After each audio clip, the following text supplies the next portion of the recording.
जो सरकार अभी मौजूदा है उस सरकार के मुखिया को भय है कि आज तक लगभग 18-19 वर्षों से अति पिछड़ों का मसीहा बनने का स्वांग रच रहे हैं। इसी आक्रोश को दबाने के लिए उन्होंने 2 अक्टूबर को जाति गणना का रिपोर्ट इन्होंने दिया। हम लोगों ने जो 5 सूत्री मांगे रखी है सरकार के समक्ष, अगर उस मांगों पर अविलंब कार्रवाई नहीं होती हो तो हम लोग इससे बड़ा आंदोलन के लिए भी स्वतंत्र हों। हमको समाज के साथ रहना है। समाज और दल का द्वंद्व आएगा तो हम समाज के साथ जाएंगे, दल के साथ नहीं जाएंगे।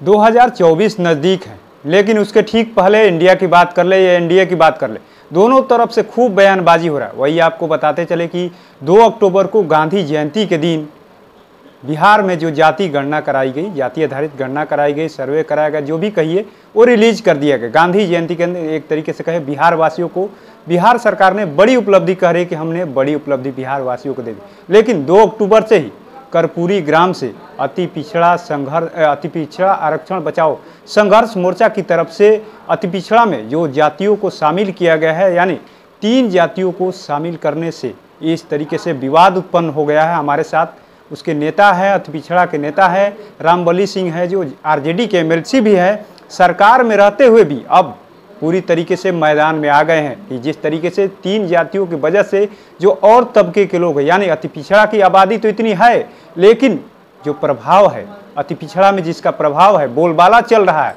चाहे चुनाव की बात कर ले या पैसों की बात कर ले, सबसे ज़्यादा ये लोग दबदबा बनाए हुए हैं। जिसको शामिल करने से इनका साफ साफ कहना है कि इस जातियों को अलग कमेटी बना करके, अलग ग्रुप बना करके बनाया जाए, अलग ग्रुप में।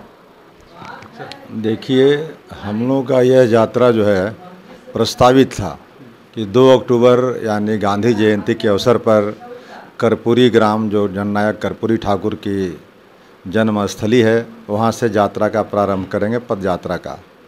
लेकिन जो सरकार अभी मौजूदा है उस सरकार के मुखिया को भय है कि आज तक लगभग 18-19 वर्षों से अति पिछड़ों का मसीहा बनने का स्वांग रच रहे हैं।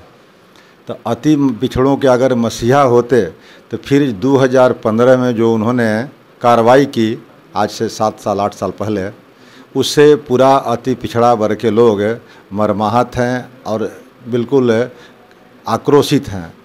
तो इसी आक्रोश को दबाने के लिए उन्होंने इस जो हमारा अभियान था उस अभियान की हवा निकालने के लिए 2 अक्टूबर को जाति गणना का रिपोर्ट इन्होंने दिया। अब जाति गणना की जो रिपोर्ट आई उससे भी प्रमाणित हो जाता है कि इनका कहीं न कहीं घालमेल हुआ है, कहीं न कहीं मैनिपुलेशन हुआ है। अब जिन जातियों की आबादी आज से पहले हुए सर्वे में ज़्यादा थी, या 1931 की बात कर ले, या 1973 में मुंगेरी लाल कमीशन की बात कर ले, या फिर एन सिन्हा इंस्टीट्यूट ने जो इथनोग्राफिक रिपोर्ट कराया था, तो उन 2-3 सर्वे में अगर किसी जातियों की आबादी अगर अमुक है तो उससे घटने का तो सवाल आज नहीं आएगा। आबादी तो बढ़ रही है, और ख़ास करके वैसे वर्गों के, ऐसे जातियों को जिनकी संख्या जो है और तेज़ी से बढ़नी चाहिए, क्योंकि वहाँ कुपोषण है, वहाँ शिक्षा है, वहाँ अज्ञानता है, इसलिए वहाँ आबादी बेहतर ज़्यादा बढ़ेगी। और दूसरी बात कि 1931 के सेंसस में वैसे जातियों की जनगणना में थोड़ी लापरवाही भी हुई थी। कुछ जातियाँ अनभिज्ञ थे, चेतना अशिक्षित थे, चेतना नहीं थी, इसके वजह से वो छूट गए थे। तो आज के तारीख में तो कम से कम वो संख्या ज़्यादा बढ़ना चाहिए था। तो घटाने का सवाल जो आया है, और वैसे जातियों को जो अति पिछड़े वर्ग के अंदर मुखर होकर के अपनी लड़ाई लड़ रहे थे, उन जातियों को अगर कहीं न कहीं साजिश के तहत कम की गई है, आंकड़ा में कम दिखाया गया है। अति पिछड़ा में भी जातियों को कम किया गया है। हाँ, अति पिछड़ा में कई जातियाँ, जो अभी टोटल प्रतिशत उन्हीं के हिसाब से आया 36 पॉइंट कुछ है। तो मैं तो उम्मीद करता हूँ कि इसके 50 के आसपास लगभग होंगे अति पिछड़ा और के जितने हिंदू मुसलमान जातियाँ हैं। लेकिन आज वैसी स्थिति नहीं आई। दिक्कत कहाँ हो गई? अति पिछड़ा में जो जातियाँ है, आप लोग की सरकार थी, 2015 में ये नियम आया, लागू, इनको शामिल किया गया। उस समय तो आप लोग आरजेडी के ही पार्टी शामिल थी सरकार में, नीतीश कुमार उस समय भी मुख्यमंत्री थे, और आज भी है। आखिर में अब तक सुनवाई क्यों नहीं हो रही? देखिए, अति पिछड़ा वर्ग के लोग आज तक अपने पैरों पर खड़ा होने की बात नहीं कर रहे हैं। आबादी उनकी है, अगर जिस दिन अति पिछड़ा वर्ग के लोग अपने पैरों पर खड़ा होना सीख लें तो फिर तो सरकार और सत्ता उनकी होगी। तो इसलिए जो सत्ता में रहता है वो यथास्थितिवादी के रुख पर चलता है, नीति अपनाता है। जब अगड़ों के हाथ में सत्ता थी तब पिछड़ों को देना नहीं चाहते थे, अब पिछड़ों के हाथ में सत्ता है तो दलित और अति पिछड़ों को सत्ता नहीं देना चाहते हैं। तो यह तो स्वाभाविक है प्रक्रिया इसमें, लेकिन द्वंद्व होगा। अब अति पिछड़े वर्ग के लोगों के बीच में भी समझदार लोग, ज्ञानी लोग, शिक्षित लोग हो गए हैं जो इस बात को समझ रहे हैं कि कहीं न कहीं से पिछड़े वर्ग के लोग इसको दबा रहे हैं। और अब हम लोगों ने जो 5 सूत्री मांगे रखी है सरकार के समक्ष, अगर उस मांगों पर अविलंब कार्रवाई नहीं होती हो तो हम लोग इससे बड़ा आंदोलन के लिए भी स्वतंत्र होंगे। सरकार में रहते हुए सरकार के खिलाफ आवाज़ उठाना संभव होगा? आप लोग आरजेडी में हैं, आरजेडी के भी कई नेता, जिस जातियों के खिलाफ आप आवाज़ उठा रहे हैं उस जाति के नेता आरजेडी में भी हैं, बड़े बड़े पद पे हैं, कैसे होगा?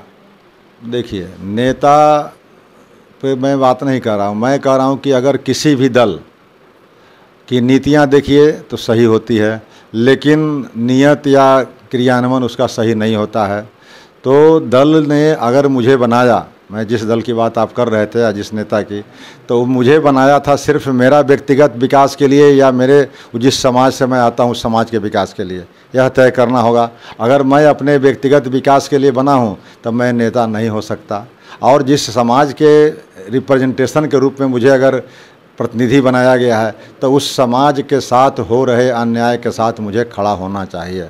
और आज मैंने अपने विवेक से, अपने ज़मीर से ये बात समझा है कि मैं जिस समाज से आता हूँ, जिस वर्ग से आता हूँ, अति पिछड़ा वर्ग से, उस अति पिछड़े वर्गों की 8 वर्षों से लगातार 70 से 100% हकमारी हो रही है। उस हकमारी के खिलाफ आज बोलने के लिए हम स्वतंत्र हैं, क्योंकि हमको समाज के साथ रहना है। समाज और दल का द्वंद्व आएगा तो हम समाज के साथ जाएंगे, दल के साथ नहीं जाएंगे। मतलब दल आपसे जवाब मांगेगा तो आप समाज के साथ चले जाइएगा सीधे सीधे? बिल्कुल। कार्रवाई करेगा तो तब दल स्वतंत्र है, जो कि करना चाहे करे। मैं जिस तरह से रास्ता अपना रहा हूँ कि मैं समाज के साथ रहूँगा, तो इसका मतलब कि मैं हर कुर्बानी के लिए तैयार हूँ। अब दल का विवेक क्या करता है नहीं करता है वो दल जाने। 3 जातियों की जो बात हो रही है सरकार के प्रति तो आप लोग पहुँचाए होंगे, लेकिन अब तक जो सकारात्मक कोई उधर से पहल हुई है? अभी तक तो सकारात्मक यही पहल हुआ 15-17 दिन पहले कि अति पिछड़ा वर्ग आयोग से उसको हटाने की पुष्टि करके सर्वसम्मत से एन सिन्हा इंस्टीट्यूट को भेज दी गई है। अब उसके बाद जब तक सरकार का नोटिफिकेशन नहीं होता है, अधिसूचना जारी नहीं होती है, तब तक इस कार्य को भी मैं अधूरा मानता हूँ। तब तक आप इंतजार करिएगा कि आगे की लड़ाई लड़ते रहिएगा? हम लोग तो 8 साल से इंतजार न कर रहे हैं, अब इंतजार की घड़ियाँ समाप्त अभी जो 15-17 दिन की जो बात हुई है नहीं, तो अभी तो इंतजार ही कर रहे थे। तो इंतजार की जब घड़ियां ख़त्म हो गई तो हम लोग ने आंदोलन पर उतरे हैं। अब वो सरकार का काम है कि जितना जल्दी हमारी मांगों को पूरा कर ले ताकि उसको हो रहे हानि से बचे। आबादी को आप बता रहे हैं कि कम है, आबादी को लेकर भी मैदान में उतरिएगा? देखिए, हमने तो ये मांग किया है ना कि अब जो सबसे स्मॉलेस्ट यूनिट है पंचायत का वो है वार्ड। तो वार्ड स्तर पर आप जो है से जातियों के आंकड़े का सूची आप प्रकाशित कीजिए। अब प्रकाशित कर करके पंचायत भवन के जो मुख्यालय है वहाँ पर आप फ्लैश कीजिए और उसमें जनता को यह डुगडुगी बजा करके यह सूचना दे करके कहिए कि जिन जातियों के आंकड़े छूट गए हैं या जिनका बढ़ गया है उनको वेरीफाई करने का हमने 8 दिन का 15 दिन का अवसर दिया।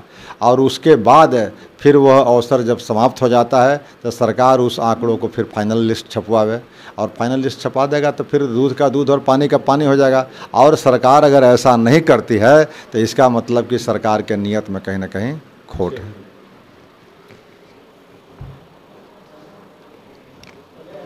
तो हमारे साथ बात कर रहे थे आरजेडी के एमएलसी हैं रामबली सिंह, जो आरक्षण यानी अति पिछड़ा आरक्षण बचाओ संघर्ष समिति से जुड़े हुए हैं, उसके लिए लड़ाई लड़ रहे हैं। अब देखने वाली बात है कि जिस तरीके से आरजेडी से जुड़े हुए हैं, सरकार से भी है एक तरीके से कहे, जब ये जो जातियों को शामिल कर, जिस जाति को लेकर के आंदोलन कर रहे हैं 2015 में शामिल किया गया था, लेकिन अब तक लगातार ये मांग करने के बावजूद भी अब तक कोई सरकार की तरफ से कोई उस तरीके का प्रयास नहीं किया गया कि जिस तरीके से आंदोलन कर रहे हैं आंदोलन को ये ख़त्म करे और जातियों में जो वैमनस्य का भावना फैली हुई है वो बंद हो।